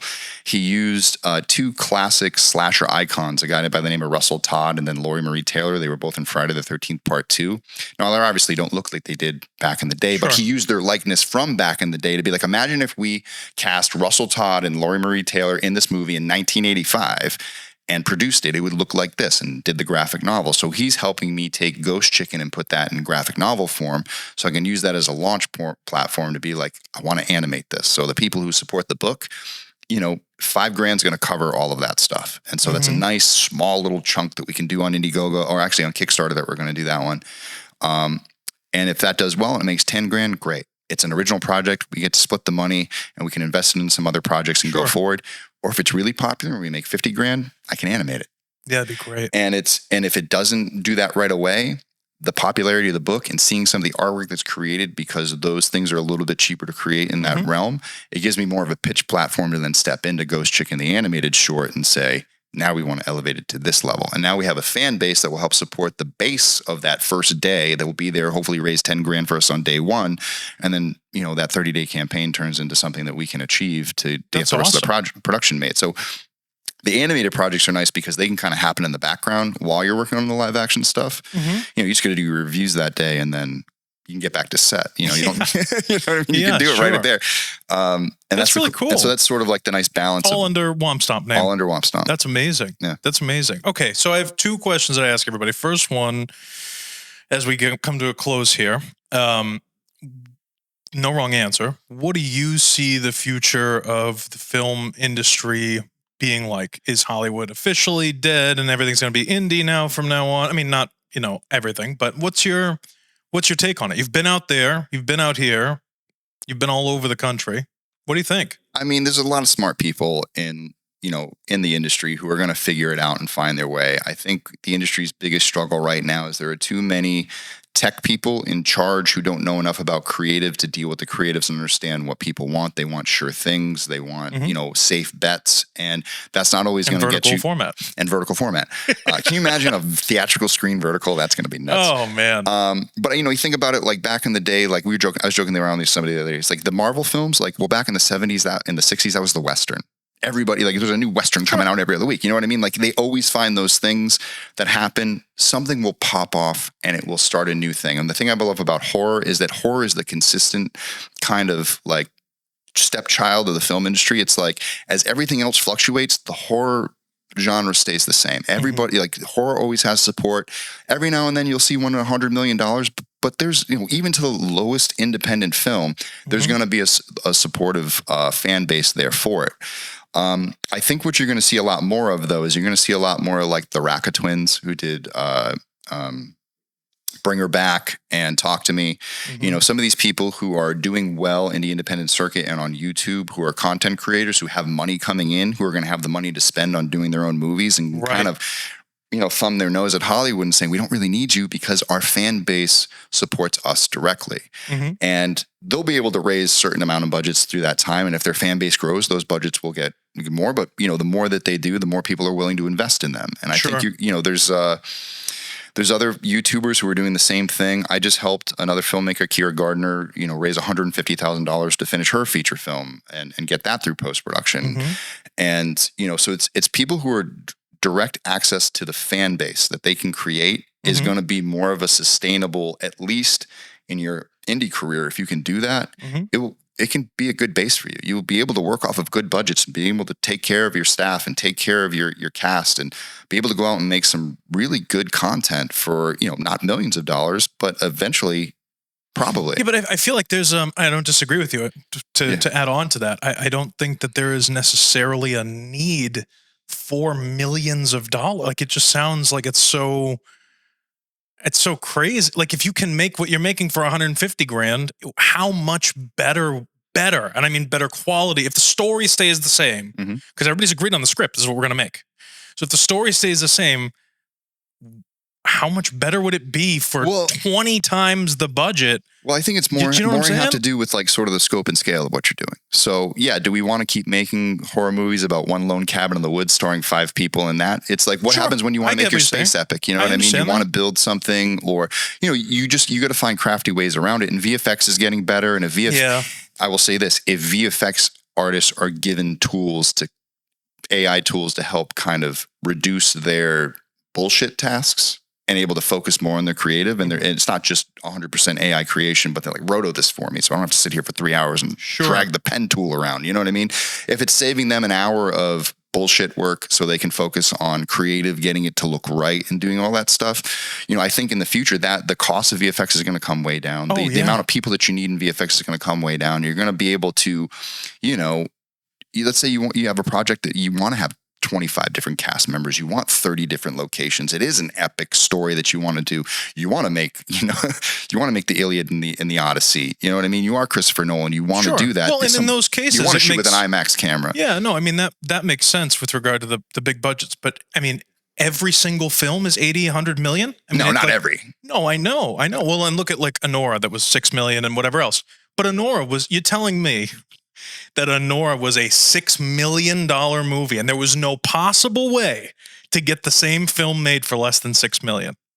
Well, do you see what I'm saying? Oh no, you can make the film for less than $6 million. I'm not saying that the people are not worth the day rates. I'm not saying that but like, if you really go through that budget, and if you wanted to take unknown actors, and you wanted to take people that don't charge the extreme day rates and everything else, and shot for shot remake that movie, we couldn't do it for 150 grand. Oh, totally. You could. It just comes down. Well, in Vegas, renting those areas. Sure.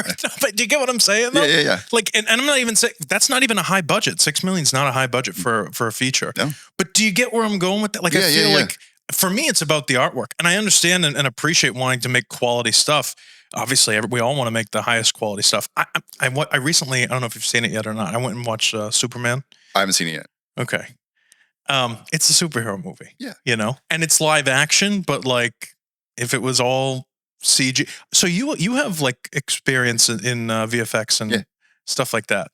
I would love to have you back after watching Superman, because there were some, as an editor from that standpoint and from some other stuff, like, I was like, oh, that's a cartoon guy. Like, I was like, wow, that's not real. Yeah, like, it's weird. Like, there's some cheapo spots in that. You go back and you watch Lord of the Rings, and you're like, and then you watch this VFX that are done now. You're like, what happened? Yeah. But that really comes down to the VFX industry eating itself alive. Maybe, yeah. It's tougher turnarounds. It's, we had, projects like Life of Pi that won an Oscar, and then Rhythm and Hues, the company that made that film for Ang Lee, went out of business because they spent too many times with the studio would say, "Oh, we'll pay you back when the film comes out."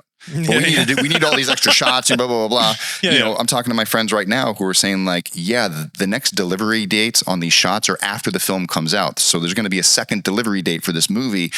Audiences aren't going to know, but they're going to swap out the reels with updated VFX for another audience that shows up 2 weeks later. And I'm not going to say what project it is, but that's sort of the way that the studio is. I mean, it's been operating that for like a long time. You know what I mean? Like, when you see, people watch. It doesn't make them right, though. It doesn't make it right, but it is an issue. The VFX industry is probably one of the most, if not the most, neglected and abused departments in filmmaking right now, and it's really sad to see. And they're taking huge hits with the AI of it all right now. Everybody thinks that they can just put in a prompt and they get some weird, uncanny valley weirdo staring back at you, and they're like, "Hey, we got a brand new commercial out of this," and like, it's weird. You know what I mean? And so all those people. I also feel like the AI thing on a visual level, it's cool because it's new. Yeah. So like the way that it's speeding up and like people are like, oh, we can make anything, or and the Google VO3 thing and all that stuff. But it's also very trendy. And like a lot of things, trends kind of die out. I find it very interesting that AI is focused on images and like creating films and stuff, and that's kind of where the mainstream focus of AI is, as opposed to like solving, like curing cancer. Yeah. Do you know what I mean? Which I think is ultimately where it's going to go. How can we take all the fun activities away? I don't think they're going to go away because they don't. No, there's no soul. Like there's no human element to it. It really is just a prompt. I feel like it's trendy right now because it's new. But once people realize, like, oh, did you see this new AI thing? I'm like, so what? Like, who cares? Like, it's fake. It's not real. There's also, you can just type in a prompt and get what you want. You know what I mean? There's a level of checks and balances in film, how cool because is you have that, to. Though? Yeah. Like, that's not as cool as, like, if I saw like I don't know if you follow any like painters or other types of artists, but if you see something like a painting or something that someone is like, they pour their 250 hours into it, and it's amazing, and it looks, either photo real or it looks amazing. And then the first thing you do when you walk up to it is lean in till it doesn't look like that image anymore, and you can see all the brush strokes and you can see all that stuff, and you realize a person put this effort into it. That's what makes it good to me. Whereas an AI thing, like, you can make the same painting, generate, done. And there's nothing, there's no soul, there's no nothing. There's no it's pixels. There's no avenue for it to go through to get any pushback. You know what I mean? If you create a script, you got to show it to somebody. They got to give you feedback. They got to agree to do it. They may not agree with something. They may give you a different idea. You know what AI also doesn't do? It doesn't make mistakes. Right. And often in the mistakes is where you find gems, wonderful gems. Yeah. And so you're going to get these perfectly pristine things, and anything that is too perfect always seems to off. It seems off. Especially weird. Like, it's not human. We always said that in animation. Like in animation, it's so easy to build all the buildings perfect. But when you do that, it looks CG generated. In animation, what you'll notice, they call it the wonk effect. Like, it's a little bit taller on one end of the doorknob. The doorknob, it kind of just separates a little bit at the top end. Yep. It's got a little bit of, like, the extreme version is Tim Burton. You know what I mean? Sure. Like, think about the way Tim Burton winks, like, but even in the process, I was just going to say, even in the process of animating a character itself, I'm big into like stop motion. Stretch, yeah, like when you're doing stop motion stuff and you have a character, let's say, that like jumps up and then lands, they'll design specifically for the times where a character lands a squashed version of it so that it animates the right way. That aspect of stop motion sent me on a years-long, journey of like, oh, that is so cool. And so I got that lesson straight from Ash Brandon, who graduated Cal Arts, who was one of the founding members at Pixar, and went through that. And we got to sit down, and he would show me stuff at his, he'd be at his Cintiq drawing, and we'd be talking about stuff, and he'd just be casually mentioning these things, or like, even just sitting in the room when he's talking to another artist, expressing the tools that they need to get something achieved, it was just sort of like, oh, that's what that's called. Like, like, I knew that was a thing, and I could tell that was something different or this or that. I noticed it, but I didn't know there was a term for it. And so doing this really filled in a lot of the gaps as far as like knowledge of being able to call something, exactly what that was.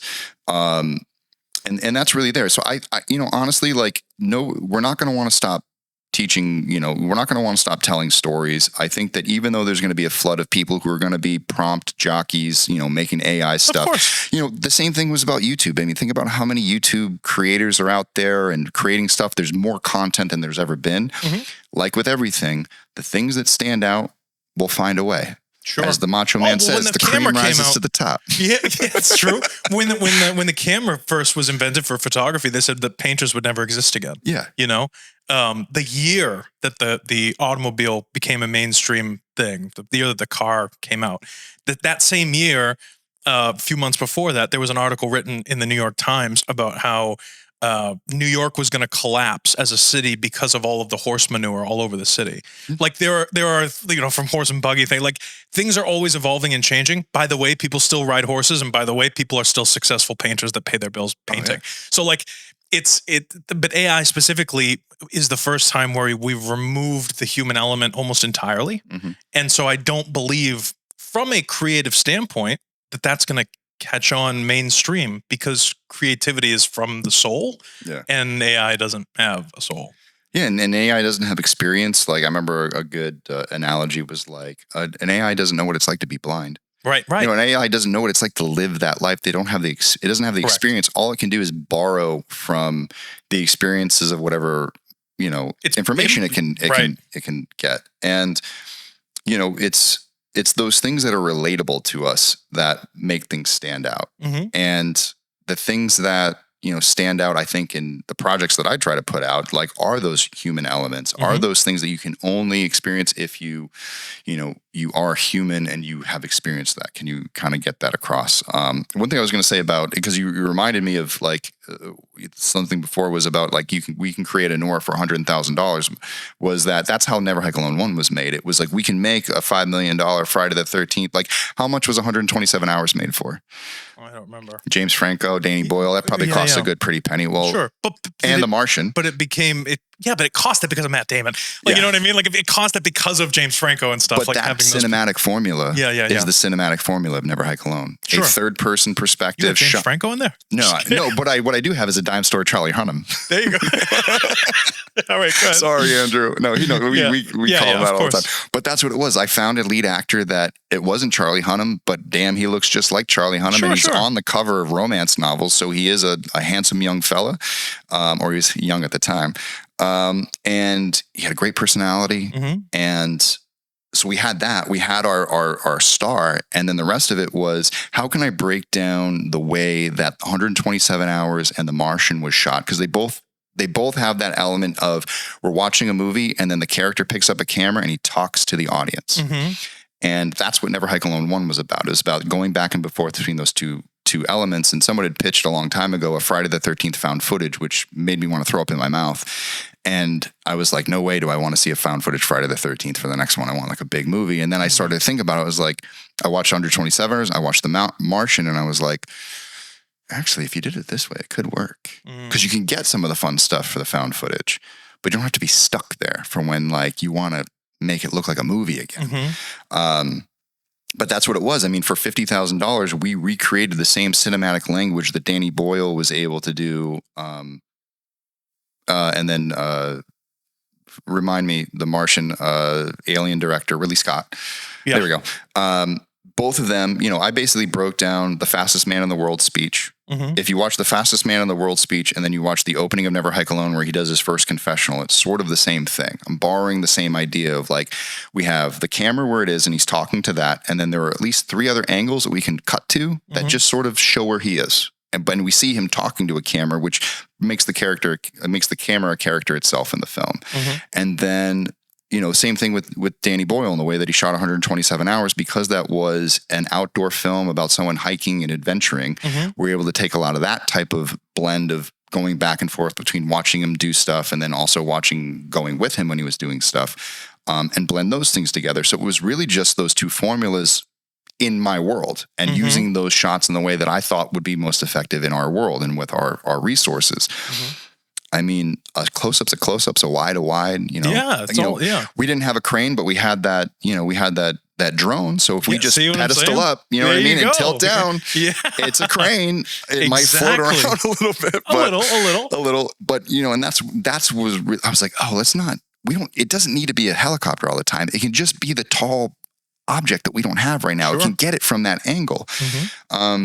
And, you know, and then if we could, you know, I remember one time we did a crane shot. It was just me on top of a ladder standing up and, like, raising the camera above my head. And then a few months later, we actually did find a little jib. And so we went and got the same exact shot and redid it. You know, one shot in the trailer is me doing that. And then when we actually did it in the film, it's with the actual jib. We replaced the shot. And a lot of the stuff we did in the first Never Hike Alone was we had the full movie up. And there were probably about 3 or 4 scenes that we shot in the fall that when we paired it with the stuff that we shot in the spring, it looked like 2 different worlds. I mean, it was brown and green. And so those 4 shots, or those 4 scenes, we were able to go out and completely 1-for-1 replace in the summer to get the same look, to, like, just replace it. And able to do that literally with just 3 people one day. It was literally me, the camera guy, and the lead actor.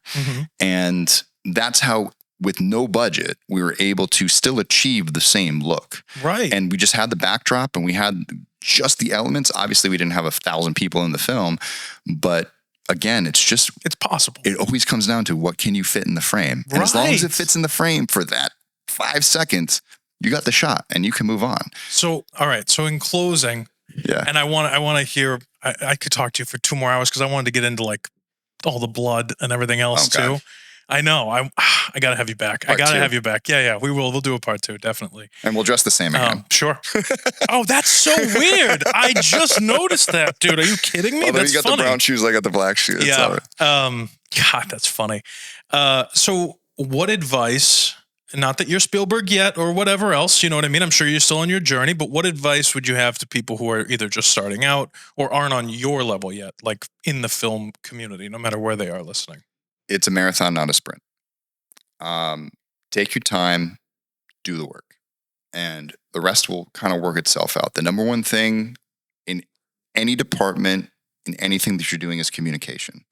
The more you can communicate to your crew, the more your crew goes in with the least amount of questions, the faster things are going to get done, the higher quality things are going to get done. If it's all up here and you think you can explain it to everybody on set, you're going to have a bad time. And I'm saying that from experience because I'm one of those people that has it all up here. And then you realize that people read that line and don't have the 50 other little side quests about what makes this line specific. You know, those things, you have to be able to present that. For directors, I would always say this, especially ones that are starting out. Michael Choi, who's a DP director who I worked with on The Rookie, he would do this too. But before we would do every single scene, we would walk through every single setup. Yes, that is such an important thing. Hey, everybody, instead of doing a safety meeting, everybody come around here. We're going to be in this scene. We have 7 shots. In this next scene, we have 5 shots, and talk about them. We're going to do this. I remember Mike was one time he did like a thing. He was like, we're going to go here, we're going to go here. And they talked, hey, we're going to go into this room. When we get into this room, we only have 3 shots, but guess what? We're doing this really cool fisheye shot. I got a really cool lens that we're going to use today. So get ready for that. And so then you're sitting there at the beginning of the day going, okay, we have 25 setups today. And during the day, you're able to go 1, 2, 3, 4. And you know you're getting closer to the setups versus how many shots do we have left? How much longer are we going to be here? When are we getting out of here? When is lunch? Yeah. You know, when everybody is informed, then you know what's next and they can anticipate. Anticipation is so huge. Understanding in 2 shots, we're going to turn around. Your PAs are already moving across stuff. the board. Your background, everybody like knows. They're just on the same page. The departments are ready. They know when to send actors up. All of those different things. It's all about the communication. It's all about the preparation. And that's where the work needs to go. It's like, and from the smallest project to the largest project, it is. And that's what I would say. If you focus on that, the rest will fall into place. And then again, it's not a marathon. It's not a sprint. It's a marathon. And just take your time, get it done. You know, what did I tell somebody? You know, we were working on a project. We got shut down by COVID. You know, they were really worried about, oh, man, we're going to run out of steam on this project, blah, blah, blah, blah. Yep. Oh, this sucks. And I go, you know what? When you're standing up on that stage at the film festival, introducing your movie for the first time, none of this is going to matter. Right. It's all going to go away. Right. It only goes away if you quit. Yeah. You're never going to get there if you quit. That's really the way to look at it. Never give up. Always push harder and ask everyone you know for money. Yeah. And don't be afraid. You have to have no fear. Because especially if you're at the top of a production or you're heading up a production of any kind, like if you're scared, everybody else, it will translate and everybody else will be scared too. I just remembered it's Michael Goy, not Choi. Oh, okay. Michael Goy. Again, bad with names. That's okay. That's all right. We forgive you. But he's the man. Shout out to Mike. How can people who didn't know you until just now follow you? And Womp Stomp Films on YouTube, WOMPSTOMPFILMS. We're on Instagram, Facebook. YouTube is where all of our films are right now. We have original projects like Pathosis and Imagine and Judy. We have all the Never Hike Alone stuff. We did a ton of other fan films, Jason Rising, Dylan's New Nightmare, Happy Halloween, if you're into Michael Myers and fun stuff like that. So our channel has a little bit for everybody. I do a semi-weekly independent film podcast. It's kind of like a weekly production meeting with my fan base. That's cool. It's like it's called The Ghost Files. It's on Friday nights. And I just kind of catch everybody up with, hey, this project's in this stage, or, you know, we've fulfilled this many things, or, hey, this movie just came out. Let's talk about it. Or filmmakers will come on and, you know, interview people. I've interviewed people from the Friday the 13th franchise and other horror films, other filmmakers, and just kind of talk about the process. I used to do a panel with this guy, Tony Wash, who's at Bloody Disgusting and Screambox right now, called the No Bullshit Podcast. No Bullshit Independent Filmmakers, not podcast, but panel. Okay. So I kind of took the spirit of that and being like, please come on the show. If you got a problem with your show that's happening, pitch it to me. Yeah. Maybe I know a way to kind of help you out. Or maybe there's somebody in our fan base who is a VFX artist or is somebody who you can connect with and kind of go there. So it's kind of like an a la carte type experience, but definitely a place to come by and check out and get to know who we are. That's really cool. Awesome. Well, thank you so much for coming in. I appreciate it. I'm subscribed. Great. And if you're not, you should be. And if you're not subscribed to this channel, what are you doing? You gotta subscribe. You gotta smash that like button. Absolutely, absolutely. We got a lot of good podcasts coming out. A lot of great filmmakers in this area. And thank you very much for coming on. We have to do a part 2. Oh yeah, definitely. Special effects. I'll be back. That'd be great. Thank you.